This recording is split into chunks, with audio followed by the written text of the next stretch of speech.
But all that stuff, all the things made out of atoms, planets, gases, stars, space dust, people, all of that is just a tiny fraction of what's out there.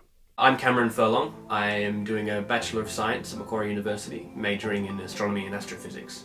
Instead of research and development, I have a strong interest and passion for podcasting and science communication. It probably was when I was in primary school. My parents got me this scholastic book. There's little thin scholastic kids books about science and stuff like that. And I had one about astronomy, and I read it cover to cover at least 40 times. I couldn't get enough of it. Whenever I just read it, I'd read something new every time I read it, if that was even possible. And so from there, it was just it was so cool. This stuff was so cool. It was all this stuff was happening out in the sky around me. And it's this is amazing. I want to know more about this. And so as I got older, I got more books, more in depth in the different areas of astronomy and physics. And until one day I was I'm going to study this when I go to university. Yeah, so that's what I did, and here I am. A couple of years ago, I went to a Brain Candy live show with Michael from Vsauce and Adam Savage from Mythbusters. I was in university, and I was sort of on the fence about whether or not I wanted to go into research. And then when I was at the show, I think it was Adam Savage, he called himself a science communicator. And I went, of course, all these people who are accomplished in their fields but use their accomplishments to communicate science to the public. I thought that's exactly what I want to do. I want to be able to communicate to people through whatever medium is possible all the cool things that I know. And people should be able to access science and scientific discoveries in a way that they can understand.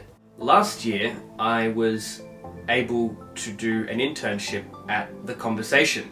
For those of you who don't know what The Conversation is, it's a non-profit media organisation that produces journalistic articles mostly written by academics in the field that is relevant to the article being published. And so I was able to do an internship with The Conversation's digital storytelling editor, who sort of said to me, okay, she has this podcast series called Trust Me, I'm an Expert.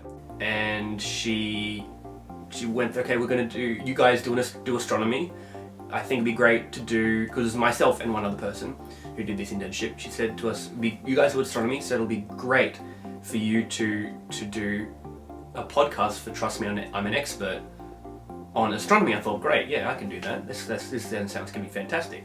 So we went on a field trip as a part of a university to Siding Springs Observatory in Coonabarabran and Parkes Radio Telescope. But I got in contact with researchers at Macquarie who had their own research projects at Coonabarabran and talked to them, did some interviews with them, and then went up there, had a look around, saw what they were talking about. So they will mention all these telescopes, and then I went actually inside them. I always look for something a little bit out there, something a little bit unknown. Well, in saying that, I did do a podcast on dark matter, and that's been done to death. So but dark matter's a really unusual idea. From those two podcasts that I was telling you about, my interviewees, both of them, two different people, at the end of the podcast said, how insignificant they felt in the universe after doing their research. For me, it means remembering how small I am in this enormous universe.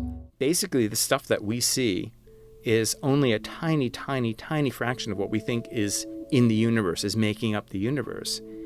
And so, in the consequence, you could almost imagine us as like a thin film on the surface of a pond. It just makes you feel just like a speck in the entire vast, ever-expanding, almost near infinite universe.